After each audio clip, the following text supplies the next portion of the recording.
It's 31st of August 1995 and police officers in a small city in Hainburg in Austria are getting ready for their night shift. All of a sudden, they get an anonymous phone call. A strange man with a hard accent informs them that there is an international fugitive in front of their station. They rush towards parked Mercedes, they open the door and find a tied, beaten up, completely passed out drunk person with a mask on his head. Once they uncovered the mask, they started a chain of events which would shake up the newly independent Slovak Republic for decades to come. After a few phone calls, the police officers discovered that the man they found was a kidnapped and beaten up son of a president of Slovak Republic, Michal Kovac Jr. What led to this event and also what followed afterwards is one of the wildest stories of European politics to date.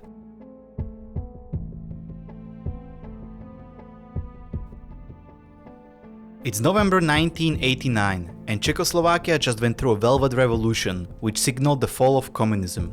Vladimir Meciar was a man who in just 1 year of his entry into politics became the Prime Minister of then Slovak Federal Republic after the fall of communism. However, even though it sounds like an inspirational once-in-a-lifetime story of success in politics, the reality was much more sinister and darker than anyone ever expected. After becoming a Minister of Interior in 1990, Vladimir Meciar got his hands on all of the files collected by the state's secret service during the communism.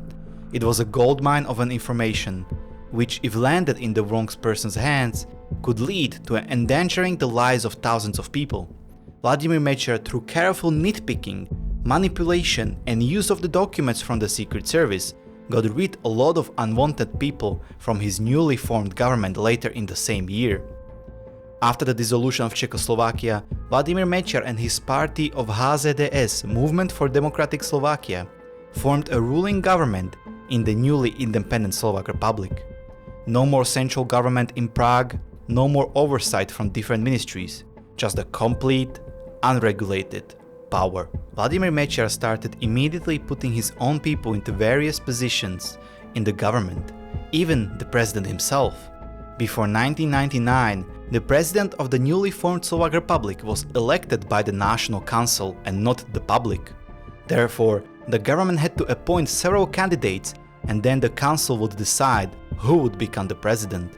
Michal Kovac, former co-founder of HZDS, became the first president of the independent Slovak Republic. He was nominated by the ruling government, but during the election process, other parties approached Kovac, telling him that he should resign from the HZDS party because it would be very totalitarian if the ruling government also had a president in their pocket. In a parliamentary republic, the president has a very limited influence, but this is where the unlikely protagonist arrived on the scene.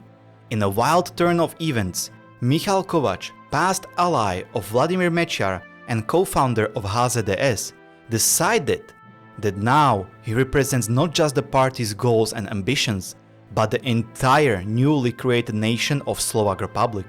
He knew everyone in the ruling government and was therefore aware of who posed a great danger to the society if they got into the position of power and influence.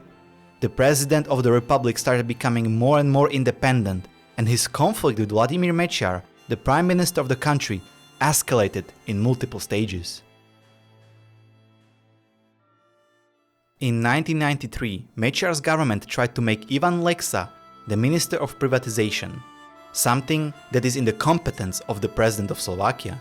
President Michal Kovac, however, refused to elect him, saying, "Mr. Lexa does not fulfill the requirements for executing this office, and neither does he have my personal trust."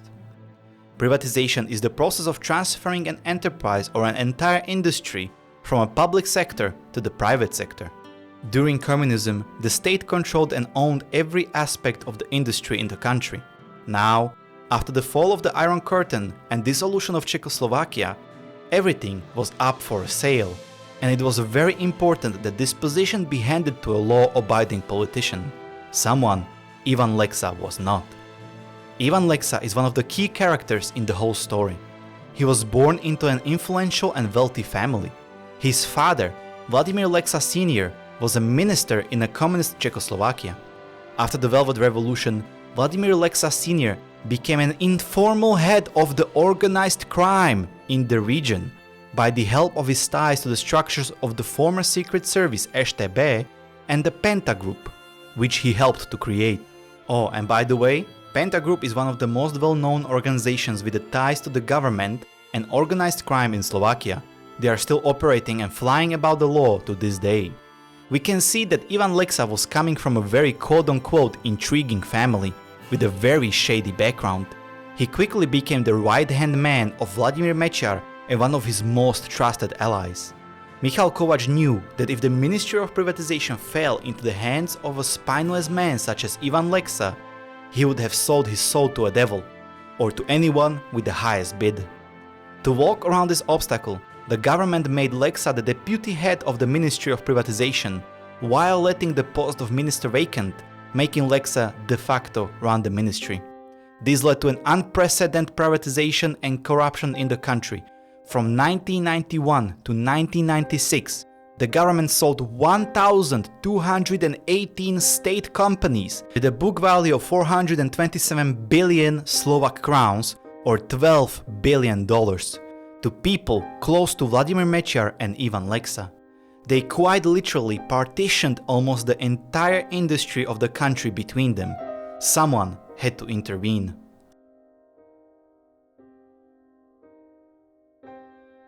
The president Michal Kovac had seen enough, and in March of 1994 gave a critical presidential address to a parliament, stating, "Growing corruption is a menacing phenomenon that permeates state offices and banks as well.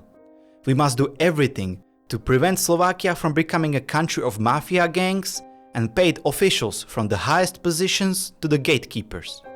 Our domestic political scene is turning into an arena with a lot of fights leading nowhere, in which many lose justice, their own face and character. Zealous fighters for their own truth often elevate their personal interests above the needs of the state. Let's throw away the rhetoric of a strong but empty words that divide us into an irreconcilable camps. Let's forget about animosity and intolerance, which ultimately never brought us Slovaks anything good. In the parliament and in an insignificant part of the public, it is emphasized more and more often that the current government, personified by the Prime Minister, is losing its moral title of legitimacy. Power must be legitimized not only legally but also ethically. I am not against HZDS and I was not against the government. However, I have serious reservations against the style and ethics of Mr. Meciar's political work, against the way he governs, and against practices that create a confrontational atmosphere in the political life. Many point to the Prime Minister's autocratic way of governing. Anyone who expresses a different opinion, a different position, is gradually disloyal and finally a traitor. My election as president was an unpleasant surprise for some people close to Mr. Meciar. For example, Mr. Ivan Lexa commented on the result of the secret ballot during the election of the president with words that decency will not allow me to quote here. I am convinced that Meciar has no interest in the emergence of other personalities from his shadow, which Slovakia simply needs. Michal Kovac, the president of the Slovak Republic, will never betray the Slovak Republic, his nation, but also his reason and conscience, even if he should drink the cup of bitterness to the bottom. The Prime Minister asked me to approve Ivan Lexa for the ministerial position after all.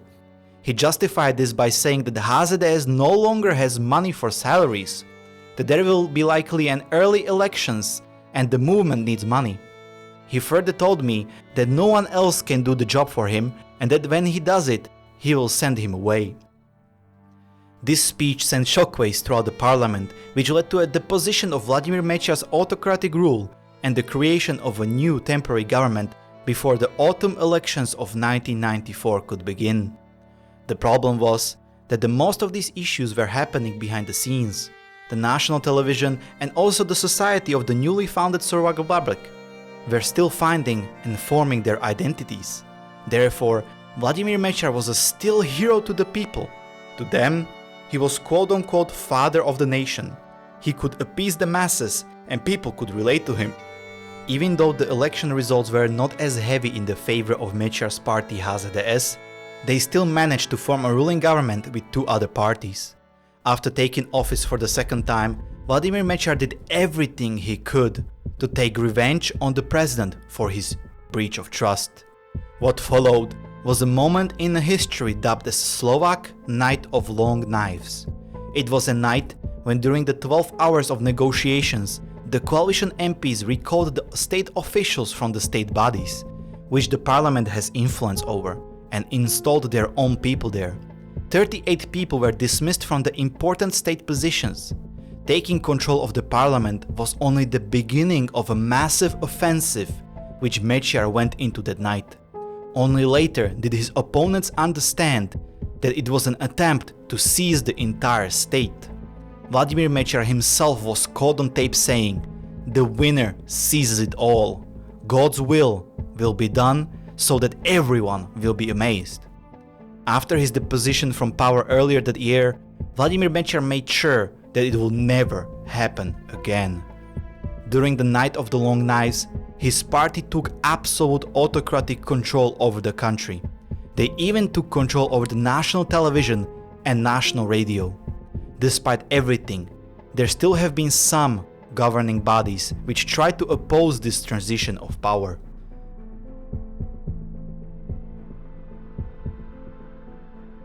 The Slovak Secret Service was still monitoring and documenting what was happening with the government. They were directly informing the president about the state of the republic. This vital information allowed the president to fight back and to stand his own ground. The autocratic government was aware of this, and therefore, members of the parliament representing HZDS arranged for a change in the law, making the parliament elect the head of the Slovak Secret Service instead of the president. On April 18, 1995, Vladimir Meciar named none other than his right-hand man, Ivan Lexa, the director of the Slovak Secret Service. It took Ivan Lexa just days to start wiretaping and spying on other politicians. He started getting rid of several operatives and detectives, replacing them with his trusted associates. Lexa's father was the informal head of organized crime. His son was the head of the Secret Service. What could go wrong? The Mafia got unleashed and they quickly became an absolute menace to the society. At the time, it was reported that in a small country of 5 million people, there were more than 50 organized crime groups and families. The 90s in Slovakia were known for Mafia beheadings, executions, car explosions, and much more. In just 1 year, there was 98 recorded bombings. It's a topic insane enough that it deserves its own video, but for now, you got the idea how the government was operating. The last thorn in the Vladimir Meciar's and Ivan Lexa's eye was the president. The Secret Service was ordered directly by Ivan Lexa to come up with a plan how to solve the internal political situation in the Slovak Republic, meaning how to get the president out of their way. The Slovak Secret Service believed that voluntary resignation of Michal Kovac from the office of the President of the Slovak Republic can be achieved by pressure, namely by increasing political tension and developing a strong information campaign to discredit Michal Kovac as a person and as a president. According to the report, concentrated and repeated media coverage of available compromising facts, searching for the new facts at home and abroad, should have been used for this purpose. However, the president held strong. His fight was not for his own image, but for the good of the entire nation. This forced Ivan Lexa and Vladimir Meciar to do the unthinkable.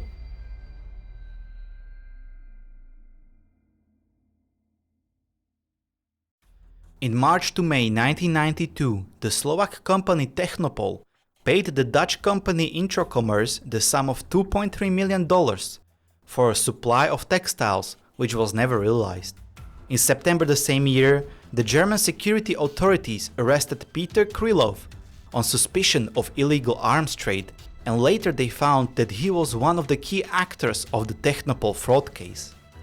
After 2 years of being imprisoned by the authorities, Peter Krylov in November 1994 named Michal Kovac Jr., son of a president of Slovak Republic, as a key partner in the fraud.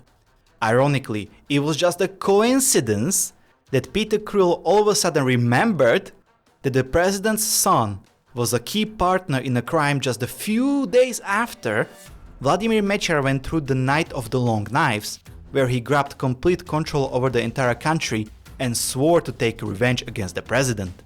It was also just another coincidence that the relative of Peter Krylov worked with Slovak Secret Service and numerously tried to lure Michal Kovac Jr. into compromising meetings regarding the Technopol fraud case. Krylov's sudden remembering and naming of his supposed accomplice 2 years after his arrest was enough for Interpol to issue an international arrest warrant for Michal Kovac Jr. in connection with this case. Michal Kovac Jr. was only supposed to give his statement and to testify as a suspect, since no incriminating evidence was found. The only evidence was a word of a convicted criminal with an indirect ties to Slovak Secret Service 2 years after his conviction, right after Vladimir Meciar took control over the state. There were no extradition laws in the country, and therefore Michal Kovac Jr. himself contacted the German detectives responsible for the case.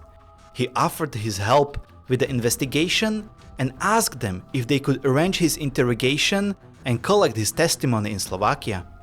This was supposed to happen on the 1st of September 1995.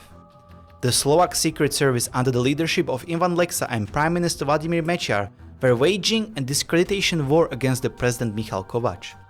Constant political pressure and efforts to get the president out of the way was not enough to make him abdicate.